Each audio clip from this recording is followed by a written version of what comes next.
Black fungus के case लगातार पूरे हिंदुस्तान से रिपोर्ट हो रहे हैं। आज हम बात करेंगे ब्लैक फंगस जो डिजीज़ है वो किस तरह फैलती है और क्या कुछ प्रिकॉशंस लेने हैं इस बीमारी से बचने के लिए। पहले ही कोविड-19 से पूरा हिंदुस्तान परेशान है और अब जो ब्लैक फंगस बीमारी आई वो कहीं ना कहीं कोविड-19 के पेशेंट से इंटरलिंक कर रही है।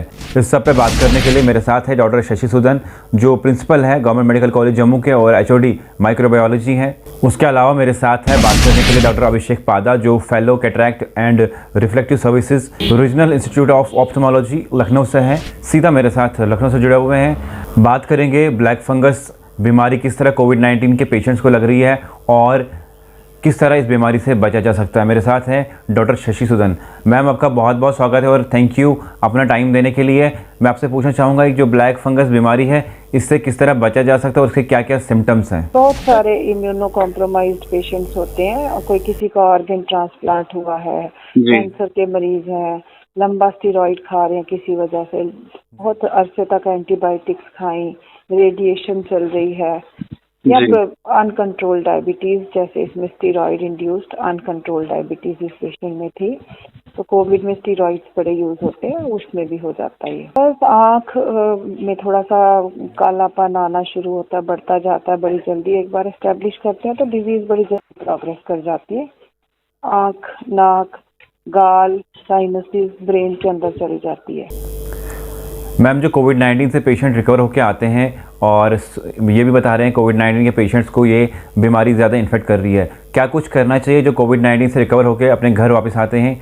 किस तरह उन्हें अपना हेल्थ मॉनिटर करना चाहिए ताकि वो इस बीमारी से बच पाएँ? जी, कोविड के पेशेंट्स को जैसे हमारे हॉस्पिटल में स्टेरॉइड हर पूरे संसार में ही स्टेरॉइड्स देने पड़ते हैं जब डिजीज मॉडरेट या सीवियर होती है। तो एक glucose monitoring, blood sugar levels देखते रहना है और जो एंटी डायबिटिक ड्रग्स है वो करती जानी चाहिए बिल्कुल उसके मुताबिक डायबिटीज कंट्रोल के लिए। तो फिर ये कभी नहीं होगा। ये किसी भी एज में हो सकता है, इम्यूनो कॉम्प्रोमाइज्ड हो। Thank you ma'am. आखिर में क्या मैसेज देना चाहेंगे आप सबको जो आपको देख रहे हैं, किस तरह इस बीमारी से बचा जा सकता है? मैसेज यही है इकलौता कि कोविड अप्रोप्रिएट बिहेवियर से कोविड ना होने दें, पैंडेमिक कंट्रोल करने में मदद करें ताकि स्टेरॉइड्स भी ना खाने पड़े और ऐसी कॉम्प्लिकेशंस भी कम से कम हो। तो मेरे साथ फोन लाइन पे है डॉक्टर अभिषेक पादा लखनऊ से। सर आपका बहुत बहुत स्वागत है, अपने बिजी शेड्यूल में से अपना टाइम दिया। सर जो ब्लैक फंगस है क्या ये बाकी लोगों को भी टारगेट कर सकता है या सिर्फ कोविड-19 के पेशेंट को ही टारगेट कर सकता है? नहीं सर, ऐसा नहीं है। जो भी पेशेंट जो इम्यूनो कॉम्प्रोमाइज्ड है, जिनका इम्यून सिस्टम ऑलरेडी वीक है जी, उन पेशेंट को ये टारगेट करता है। तो जैसे HIV पेशेंट हो गए, आपको पता है कि जिनको एड्स होता है, HIV एड्स होता है, उनका इम्यून सिस्टम ऑलरेडी वीकेंड होता है, उनको कर सकता है।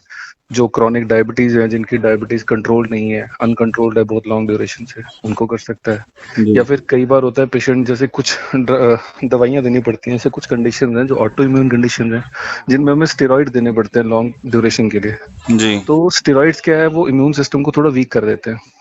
तो उन कंडीशंस में भी जहाँ पे बहुत देर के लिए दिया जा रहा है और हाई डोजेस में दिया जा रहा है, वहाँ पे ये कर सकता है। डॉक्टर साहब क्या कुछ रिस्क फैक्टर्स बीमारी के और क्या सिम्टम्स है, किस तरह इससे बचा जा सकता है?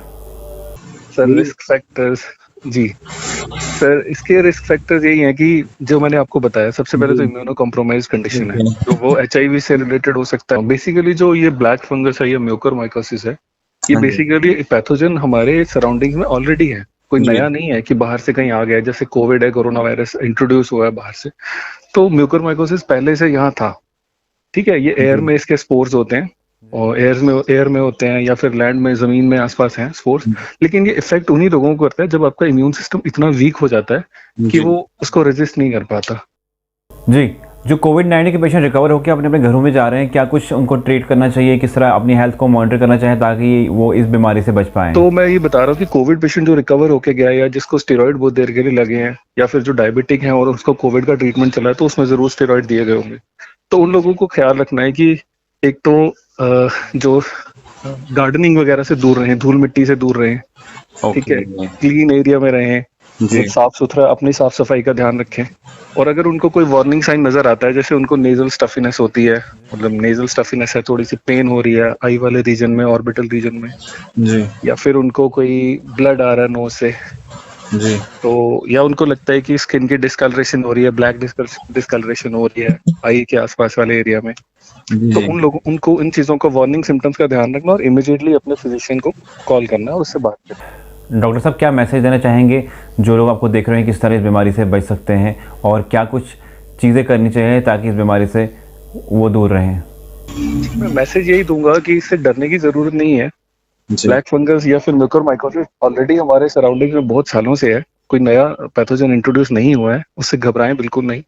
और जो लोग स्टेरॉइड्स का मतलब जिनको हॉस्पिटलाइज रहे हैं, जिनको स्टेरॉइड का लॉन्ग ड्यूरेशन के लिए ट्रीटमेंट चला है, या फिर जो इम्यूनो कॉम्प्रोमाइज्ड है, डायबिटिक पेशेंट है, वो अपना जरा ध्यान रखें और बेसिकली यही है कि प्रोटेक्शन करें, जैसे डार्क गॉगल्स पहन के रखें, या फिर अगर बाहर जाते हैं, अगर वो जैसे गार्डनिंग करना चाहते हैं या धूल मिट्टी वाले कोई काम है उनका, तो थोड़े कुछ दिनों के लिए प्रोटेक्टिव ग्लासेस पहन लें, वो उनको इफेक्ट नहीं करेगा। दूसरी चीज ये कि अगर उनको ऐसे कोई सिम्टम नजर आते हैं जो मैं आपको पहले बता चुका हूँ, तो उसके लिए है कि फिजिशियन को कॉल करें। बाकी इसका ट्रीटमेंट जो है वो सिर्फ एक उसमें नहीं है कि आई वाले डॉक्टर कर सकते हैं, ये मिला जुला होगा कि इसमें फिजिशियन का भी रोल रहता है, इसमें ईएनटी वाले डॉक्टर का भी रोल रहता है, क्योंकि ये नाक को भी इन्वॉल्व कर रहा है, आंख को भी कर रहा है और ब्रेन को भी कर रहा है, तो उसमें न्यूरो सर्जन जो है उनका भी रोल रहेगा। डॉक्टर साहब, एक आखिरी सवाल, क्या ये बीमारी ट्रांसमिट हो सकती है? जैसे कोविड-19 की बीमारी एक दूसरे से फैलती है, वायरस फैलता है, क्या ये बीमारी ट्रांसमिट हो सकती है एक पर्सन से दूसरे पर्सन को? ये पर्सन टू पर्सन ट्रांसमिट नहीं हो सकता। तो इसीलिए सबसे अच्छी बात यह है कि इससे घबराने की जरूरत नहीं है। उन्हीं लोगों को इफेक्ट करेगा जो ऑलरेडी उस स्टेटस में है, जिनको कर सकता है, जो मैं आपको पहले बता चुका हूँ। तो ये है कि कोविड जैसे पर्सन टू पर्सन इन्फेक्शियस है और पर्सन टू पर्सन वो कर रहा है, म्यूकोरमाइकोसिस पे ऐसा नहीं है, वो एक पर्सन से दूसरे पर्सन में नहीं फैल सकता। ओके सर, ठीक है sir, thank you. Okay, welcome ji, thank you very much जुड़ने के लिए और हमसे बात करने के लिए। मेरे साथ थे बात करने के लिए डॉक्टर शशि सूदन, जो जीएमसी के प्रिंसिपल हैं और एचओडी माइक्रोबायोलॉजी।